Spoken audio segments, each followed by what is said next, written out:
Chères auditrices et chers auditeurs, bonjour. Nous voici arrivés au 7e épisode de nos podcasts. Comme d'habitude, celui-ci commencera par un message de Jacques Delors, ancien président de la Commission européenne. Ce message sera lu par Pascal Lamy, ancien commissaire européen. Je vous souhaite une bonne écoute et n'hésitez pas à laisser un commentaire. Merci. Mes chers amis, je vous invite à écouter pour revivre à 35 ans une aventure fabuleuse et unique dans l'histoire européenne, qui a été le premier rallye raid Paris-Pékin en 1988. C'était 2 ans après ma première visite officielle comme président de la Commission européenne à Pékin.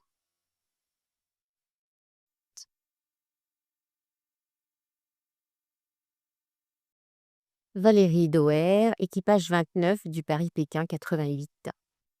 Donc, après quelques jours dans le luxe, dans l'hôtel 4 étoiles au Koweït, eh bien, nous arrivons dans un autre monde, le Pakistan.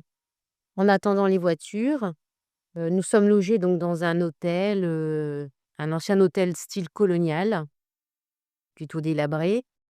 Et nous allons rester quelques jours, le temps de récupérer les voitures. Alors on part à la découverte de ce pays, avec la visite de Karachi, le bord de mer, incroyable, grouillant de vie, des chameaux, les chevaux, hommes, femmes, enfants.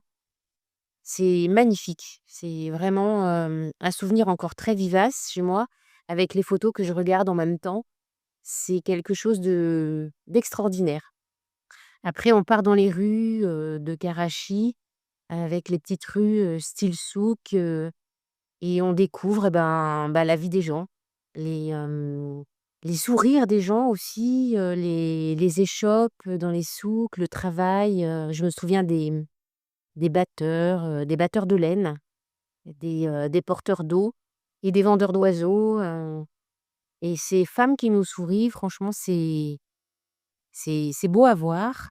Et après on part dans les rues, on prend des bus bondés, enfin ça grouille de vie. On sait qu'avec ce début à Karachi, c'est vraiment l'aventure qui va commencer pour nous dans ce pays, étonnant, et on sait qu'effectivement, il va y avoir de nombreuses péripéties pour les uns et pour les autres.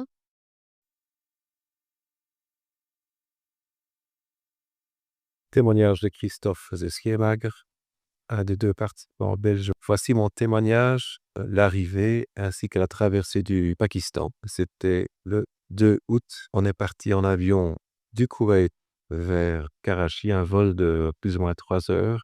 On est resté à Karachi jusqu'au 6 août où on est resté dans le fameux Luxury Beach Hotel, un vieil hôtel style colonial britannique.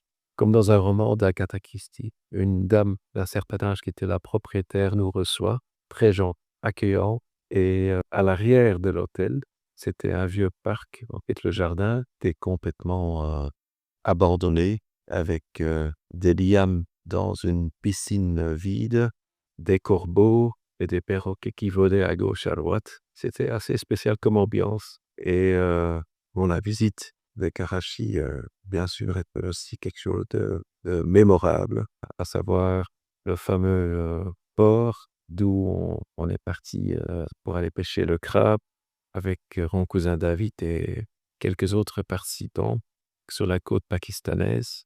Et bien sûr, le jour du départ, le 6 août, on a encore fait une visite du mausolée de Jida avec la tombe du père fondateur du Pakistan, Muhammad Ali Jinnah.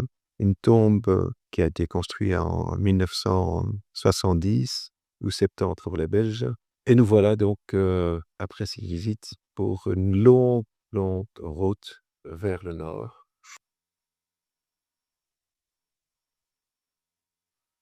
Témoignage de Jean-Claude Thor. Nous sommes arrivés à Karachi. Il y a quelques heures, nous étions encore à Kuwait City, au milieu du désert, dans une chaleur torride. Et maintenant, nous sommes dans cette ville grouillante d'une foule bigarrée, dans une atmosphère certes moins chaude, mais beaucoup plus humide. Bref, c'est un autre monde. Et une autre partie de notre aventure commence. Nous devons attendre plusieurs jours pour récupérer nos voitures. En attendant, nous logeons dans un vieil hôtel. Dans notre chambre, au plafond, il y a un énorme ventilateur. Il nous fait signe de ses pales. Nous nous installons et passons la matinée à nous reposer. Début d'après-midi, nous sortons faire le tour de l'hôtel. Le dépaysement est total. Le parc abrite des arbres tropicaux géants. Ici, il y a aussi plusieurs aquariums. L'exotisme est enfin là. J'entends des chants d'oiseaux dans le parc. Et je prends conscience qu'il y a plusieurs jours que nous n'en entendions plus. Un peu plus tard, nous allons en ville. Il y a des gens partout.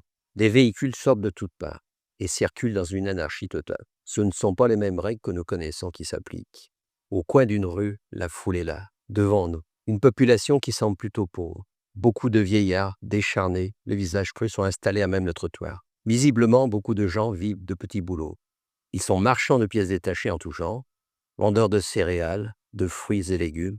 Des barbiers travaillent dehors, à l'ombre d'une bâche déchirée. Plus loin, un cordonnier est assis par terre, au milieu des semelles et des morceaux de cuir. Haute constatation, l'atmosphère est chargée de pollution. Des bus multicolores crachent leur fumée noire. Ils sont décorés de breloques, de métaux ciselés et de motifs peints plutôt hétéroclites. Ils foncent entre les petites cylindrées, les charrettes tractées par des hommes ou tirées par des ânes. Des calèches sont même proposées aux voyageurs qui en ont les moyens. Nous voyons même un dromadaire tirant une remorque en pleine ville. Il y a aussi des troupeaux de chèvres. Ici, tout semble possible. La vie grouille dans une certaine misère, mais peu de gens mendient. Les bâtiments sont plutôt délabrés et offrent une palette de styles variés. Il est impressionnant de voir des immeubles construits à l'aide d'échafaudages en bambou. Nous rentrerons de cette première visite crevés. Un regret, ne pas pouvoir fixer plus de souvenirs sur la pellicule. Par pudeur, nous ne photographions pas les gens, qui sont plutôt réticents à se laisser photographier. Le soir, nous mangerons aux grilles de l'hôtel, avant d'aller nous coucher.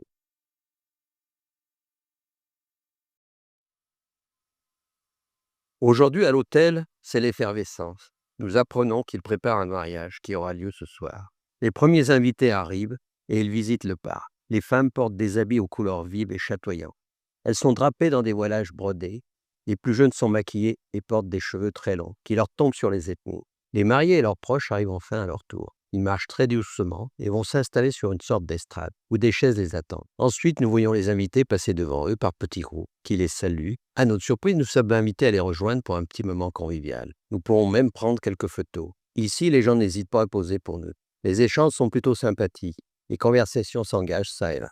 Dans la soirée, une jeune femme demande à mon ami Jean-Claude s'il est bien un des Français de l'hôtel. Elle le fait dans un français plutôt correct. Sinon, nous n'aurions pas pu la comprendre. Elle s'amuse de parler avec lui tout en s'excusant de ne pas mieux comprendre et parler notre langue.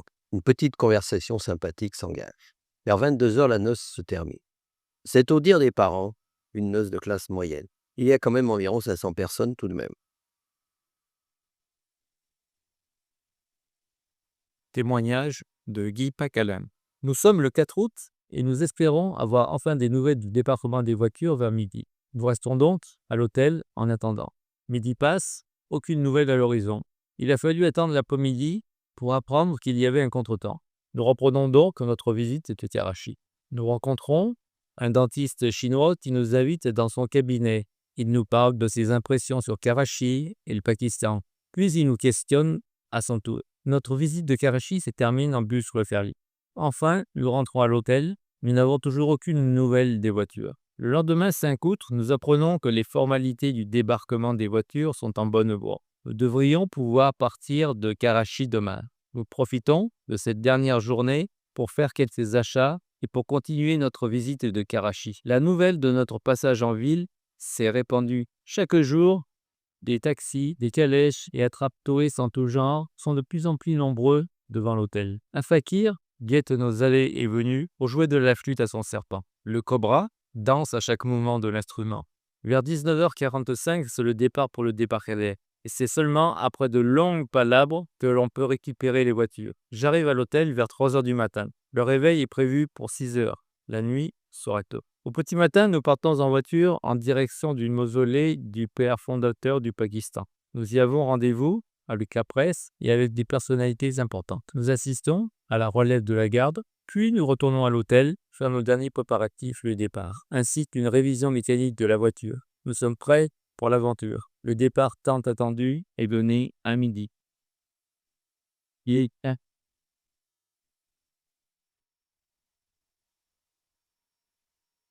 Ce 7e épisode a été réalisé par Guy Pacalin, un des participants du rallye Paris-Pékin 1988.